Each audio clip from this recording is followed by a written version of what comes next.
One thing I did very much want to say from the last live at 5 was somebody, and I can't remember who it was, put a comment, you know, when I say, what are you doing? And everything, somebody put that they'd been to their NLP session for their nerves for riding to gain the confidence that they needed, and then they'd gone on a ride and felt absolutely brilliant about it, and that just reinforced the whole philosophy that I have, that horsemanship goes way beyond sitting in the saddle.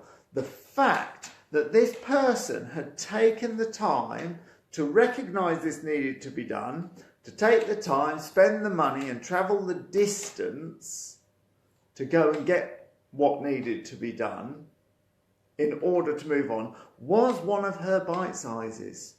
That was one that she had to do. And I just think that's absolutely marvellous. I think we need to be aware that horsemanship goes way beyond sitting in the saddle. It goes beyond conditioning your mind, doing the courses that you need to do, spending the money, being aware that you need to get the instructors. We've been here before with instructors. Everybody needs to get some instruction in. They need to go and do courses. You need to stay alive with this whole horses thing. If you've got the wrong horse, you need to get rid and make sure that that horse, the square peg, goes into the square hole, which is somebody else. If, for example, you've got a horse called Bucking Dave from Rodeo, Texas, and you run a barge company in Norfolk, you've got the wrong horse, or the equivalent of. So horsemanship is putting the right pegs in the right holes. Now, we were very lucky. We had the most beautiful horse stay with us called Kismet, and she was quite little. I can't remember what breed she was, and we had no use for her because she was not the right horse for the job. And in the process of having people come through and turn them away because this horse isn't right for your job either, you become a bit like a matchmaker.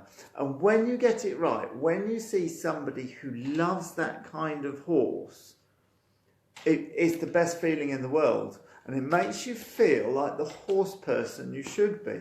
So, like Vader, well, I've had a few horses actually, yeah. Vader was never going to do it. He just wasn't. He was not the right shape and not the right gait or anything. So we had to get Vader off to the person who would bond with him. And that was marvellous. When it happened, we were very upset. You're always upset to sell a horse. But it was marvellous. Sputnik was fabulous. Sputnik, super horse, my favouriteest horse. He loved jumping, loved it. And he was okay at jousting, but he loved jumping.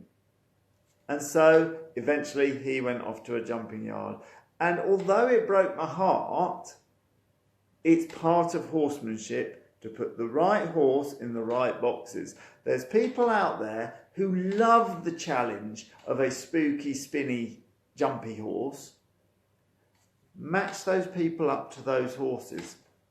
If you've got the wrong horse, if your horse is too quiet, if you've outgrown your horse, there's no good sitting there going, oh, but we've got this bond. Put the right peg in the right hole. And that is another example of how horsemanship goes way beyond getting them to stop at A, trot at C. There we go.